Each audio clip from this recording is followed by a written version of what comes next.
So today we're going to review the ginger jeans made by Closetcase Pattern, and both Luba and I made style B, and because I like the high waist, I really wanted a high waisted jean. Yeah, it's really like one of the major appeals of this pattern. Yeah, that's definitely. why all the people have been making it.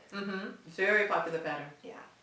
So in today's video, we will be reviewing the pattern, the fabric we used, the fit, any modifications we made, and instruction clarity overall. And also we'll be covering the notions and construction. Yeah. Yumiko, what fabric did you use? I used a lightweight denim that I found out was an Italian denim, and it's a lightweight fabric, moderate stretch, comes back, recovery is pretty good. I guess that's the right word, recovery. And how did you test that when you were in the store? I didn't really. I think I was drawn to the color, and then yeah. I just said, this feels like a good weight. Yeah. So, and it worked out well. How much was yours? Oh, it was $15 a yard, approximately. And so I'm pretty happy with it. What about you? What did you use? So I made a couple pairs. The first one I got fabric at Joann's, and it was I think it was about $15 a yard actually. So it wasn't significantly cheaper than anywhere else. And I think the fabric itself is fine. It has a really poor recovery.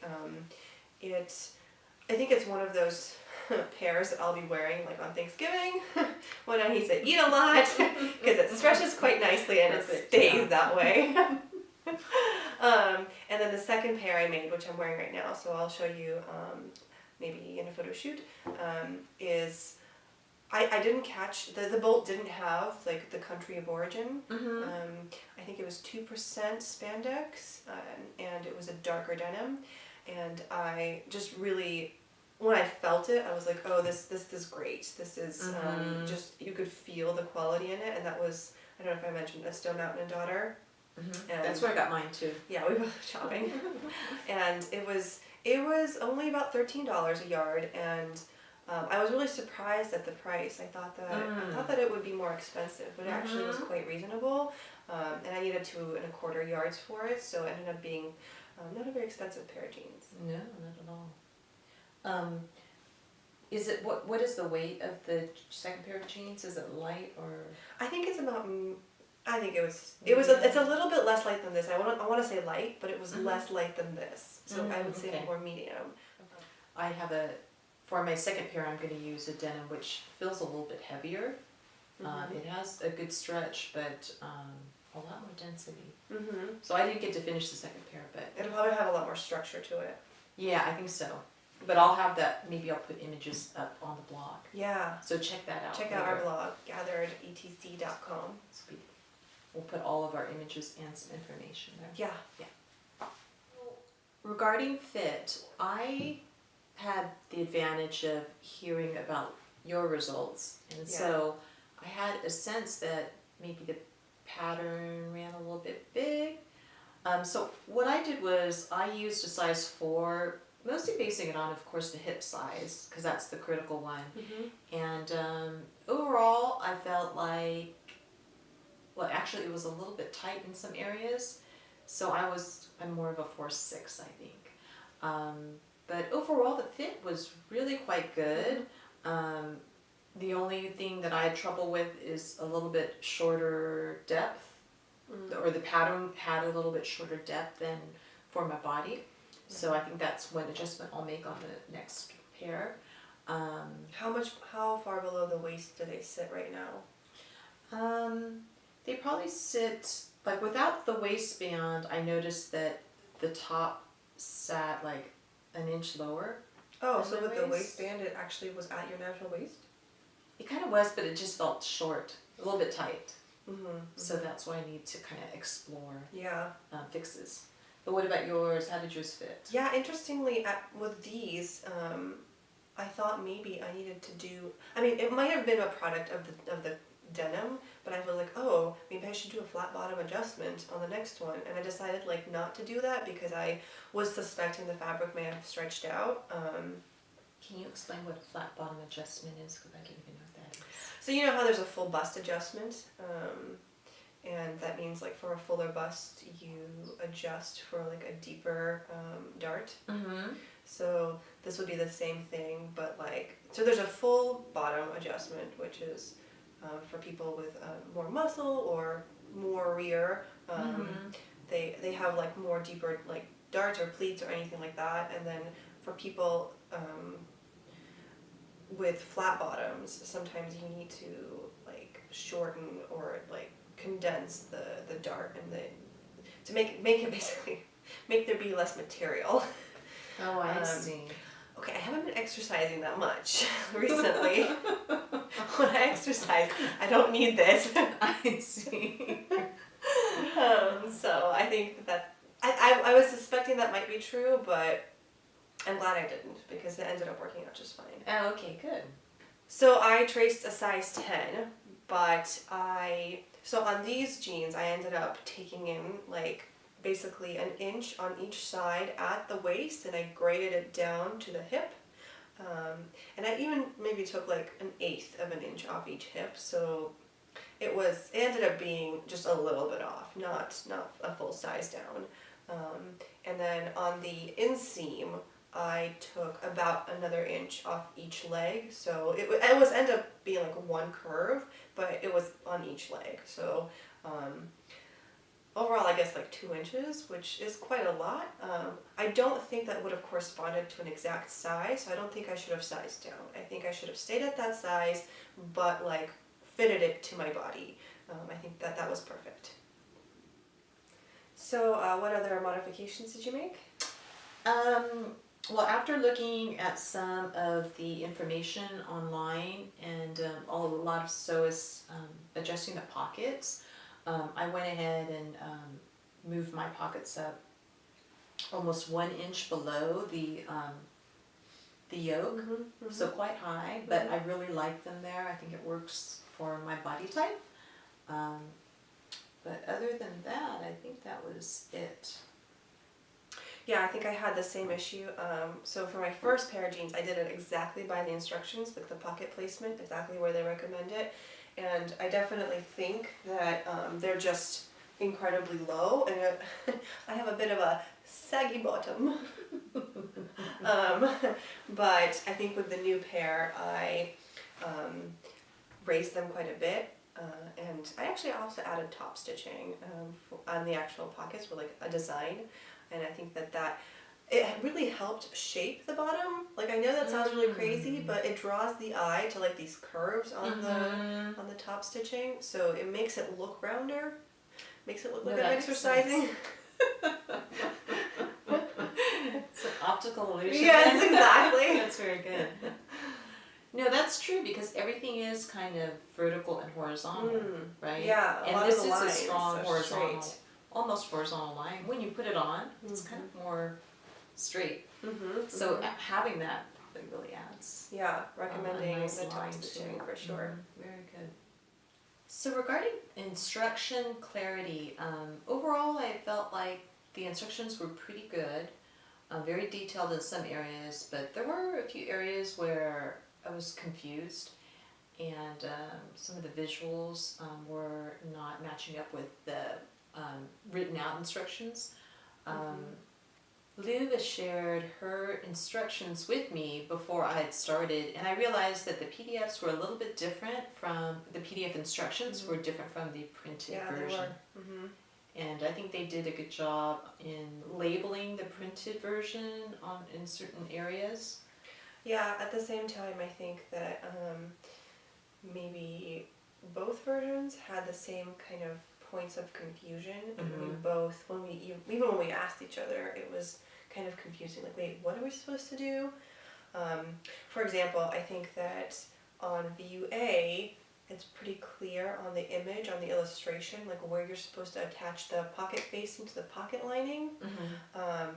And you know, in view B, if you hadn't read view A, you would probably actually not realize, because it's so, even though the instructions say like, oh, make sure to stitch around the perimeter, I mean, the eye just naturally goes to the image, right? Like you just kind of jump to it. You're like, oh, well, you rely on the image to illustrate exactly what you're supposed to do, and it's missing that like stitch line. I'll insert a photo to show, like I highlighted the area where there should be a stitch line. And then I had the same issue with on the following page, right before the zipper, the line, even though it doesn't say anywhere that the pocket lining should be trimmed, there are several diagrams that show almost the lining was cut away from the zipper fly. And I found that very confusing, and I kept thinking I was missing a step.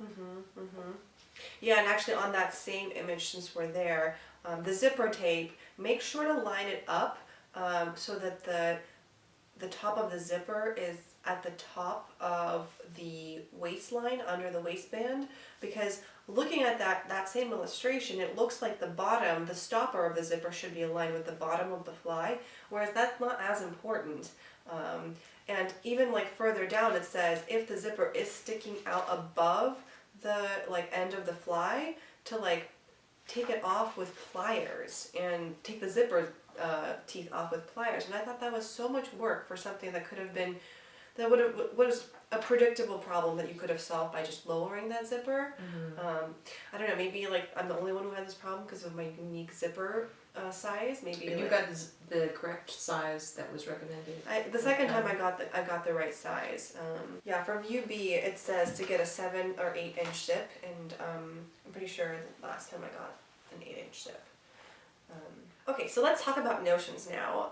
So the notion that I use, basically the main one was the jean buttons, and I got the standard jean buttons that you could find at your local fabric store, and it didn't come with like an attachment kit, and I think that it would have been great to actually start out with an attachment kit, like the one that has the little clasp that you could hammer on, and mainly because it would be fitted with the correct size attachments for the button itself. What happened was I was trying to hammer on the button and it came out all dented and bruised, and I just and I think you had the same problem, right? Yeah, I used a clamp, and I don't even know if I needed to use it, but I clamped it so intensely that the pin punched through the top button. It's a little aggressive. Yeah, it was, and then I was thinking how it's impossible to take them off, right? Yeah. So I was like, what do I do? Do I file it down and scratch up the button? But what I did was I used the pliers again, one with a protruding attachment, and just pushed it down so it wouldn't cut me when I buttoned my jeans. So yeah. Yeah, I got a replacement kit on Amazon. Like it was a Singer brand, and it came with like the little red. I don't know what it's called. Like I want to call it just a clamp. And, yeah, it was so much easier because it was fitted correctly to the buttons exactly, and that button came on so much easier. I also thought from the beginning, before making jeans, I thought that you have to like punch a hole through the waistband in order to like put the pin some through. Of them you do have to. Something like I think with rivets you do. Rivets, right? Maybe. But I didn't use rivets, and there was a mistake using that for jean buttons. I think it was not necessary, especially with the material. With our material that's medium weight, I think it was just absolutely not necessary. And with the second pair, I didn't do the hole, and I think the button just sat so much better. Oh, okay. Yeah. I also think that you used top stitch thread, but I didn't. I don't know why I didn't think that was important. You did, yeah. I was just like, oh, it's fine. I'll just use regular thread, and it's like barely visible. It's like sinking into the denim. I think that having a second machine would have helped, because I kept rethreading it and reneedling my machine, and it was just such a hassle. That's right, because you had a contrast thread, but it just wasn't the top stitching. Exactly. Right. I definitely like the top stitching thread. I think it's, as the instructions say, you really need to adjust the tension to get it right. And it's a little temperamental. It may be my machine because it hasn't been tuned or maintained properly. But I did get a lot of variation. Like sometimes it would be running really well, and then other times the top stitching thread would get pulled under, and you can actually see the top stitching thread on the underside. For those of you that aren't familiar with it, the bobbin thread is normal thread, and then the top stitching thread is on the top. But overall, I liked it. The instructions recommend that, for example, the buttonhole, you could try the top stitching thread, but if it doesn't work in your machine, you might want to opt for just regular thread. And I did that. I just did maybe hand stitch it. Yeah, or hand stitch. You could. That would be really nice. Because I saw some of on Instagram recently. Someone was posting about like. Oh yeah, I saw that too. Yeah, hand stitching the actual buttonholes, and they're gorgeous. They are. We really should try that. Yeah. I think you definitely have to do that on another day, like do it. I think while when the end, you're like, I just want to finish. Yeah, by the time you're at the end of these jeans, you're like, oh my god. Yeah. Let me just finish, please. I don't want to ever have to do another jean button again. But when you start feeling like that, I think that's when you want to stop. Yeah. Because you can get into trouble. Yeah, I've definitely done that where I've been rushing and it's just not worth it. Yeah.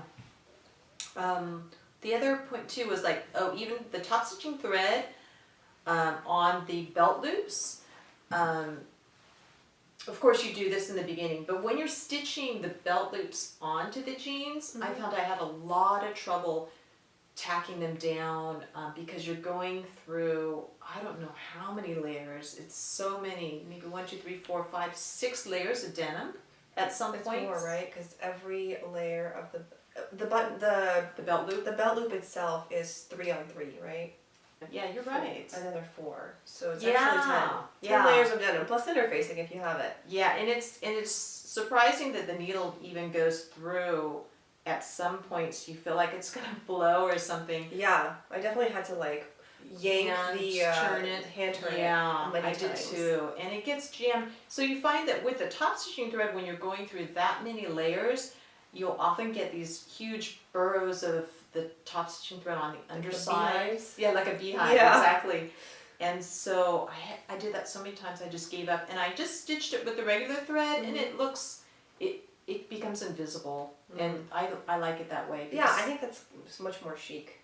It's just cleaner. It's clean. Yeah. Clean is always chic. Yeah. So that's it. Okay, now on to the construction. So I think one of my, aside from my fitting endeavors, I think one other thing that I would definitely do in the future is I didn't interface the waistband, and I think I should have. On my first pair, I only did it around the buttonhole and around the button, and I was like, oh, this isn't really adding that much. Well, is it worth it? And then I made the second pair, and I didn't do any interfacing at all, and I have some regrets.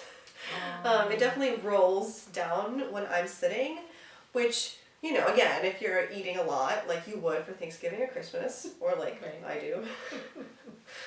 It's a normal thing for you. Man, that midday burrito. It's has a lot of give, so it's nice. But I feel like I would much prefer more structure. I think it would be cleaner. Now, did you line the inside of the waistband, or did you use the jean fabric? I used just the jean fabric. So I guess that's another reason why I thought there would be more definition to it. But it didn't really hold up that well. What about you? How were your construction? Pretty good. I always use interfacing on the waistband, so that was I'm glad I did that. Yeah. And let's see what else. I did. So staying on the waistband, one of the things I just thought of with the belt loops was on the back side, I even because I had to take it out once, it started to tear down the fabric a little bit. Really? Because when you get those beehives, as I was mentioning before, and then you cut away, it kind of opens up some holes. Yeah. And so the back is especially vulnerable because it's only one layer at the yoke. So you're actually stitching it on the yoke, on the bottom one first. I stitched it on the waistband, but it is incorrect. You want it to be a little bit longer. So what I did there, and I would recommend, is to reinforce it if your denim is thin. I just put a little bit of fusible webbing underneath the little piece of fabric Mm-hmm. and fused that on there. And so that helped when I stitched it the second time because I was worried it was going to fall apart. Oh, that's a good idea. Yeah, it worked out. And then the other thing I did too, it doesn't say on the instructions to trim any of the lining, but I was really concerned that the fly was going to get too thick with the double layer of lining. So I cut away one layer of lining. So between the seam or the edge of the fly to the edge of the fabric, I trimmed away that lining, and it made it a lot easier to stitch. But I don't know how it is with you did not remove it, and you didn't. I didn't, and especially at the bottom near the zipper stopper, like I definitely broke a needle. Oh, okay. Because it was so thick that I couldn't feel where the stopper was for the zipper, Oh. so I went right through it, and I see. there was definitely a needle casualty. Teachers. Yeah, I mean, luckily it always like kind of falls down. It never like goes up in your eye. But you never know. You never know. So in conclusion, I felt as though my estimate of doing this project was very much an underestimate. Yeah. There was It's a big project. It's a big project, and with all the top stitching, it became very time consuming, but definitely worth it. I felt like it's. Oh yeah, there's nothing like the feeling of making your own jeans. You feel so accomplished. Yeah, you do. Yeah. I was amazed at how accomplished I felt afterwards. And then more than other patterns, I think this one really requires a really thorough read through. Yeah, look ahead in the instructions, definitely. Yeah, and also look online at different blogs to find out, what other people's experience was, definitely. Yeah, I think, for example, the pockets were a totally foreseeable thing to adjust, just the placement of it, because I think a lot of people have that feedback. Yeah, definitely. So, Luba, what are your takeaways on this project? So I definitely think that if you're sick or tired, maybe, hold off.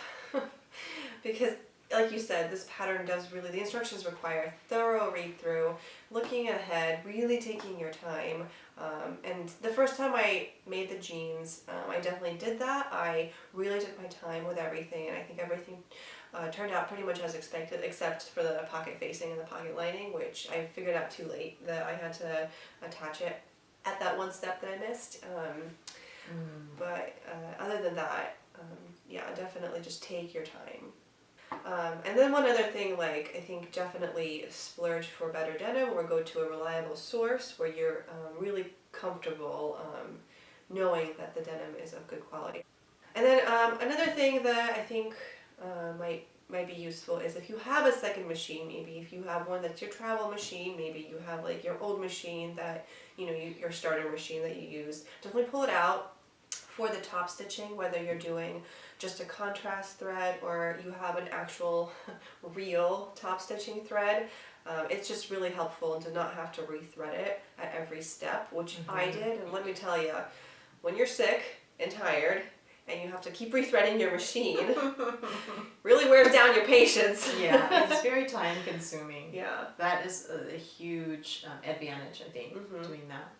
Yeah, and if I made these jeans again, I would definitely use the top stitch thread. I think that on yours, I could see the finish is just so professional. It's amazing.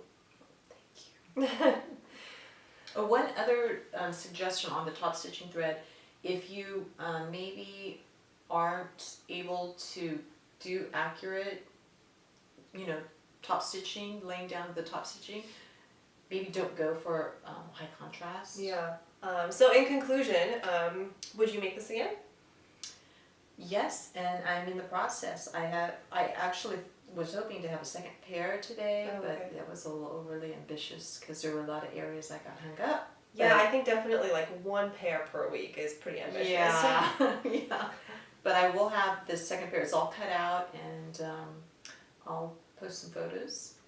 So, what about you? Oh yeah, definitely. I think that I've been making other jeans in the past, and they weren't quite as successful. Something about the fit wasn't quite right, and I was always I would always reach for them in the mornings when I was getting dressed for work, and I would always have that thought of like, oh, I just wish they just fit a little bit better. They would be like a staple item.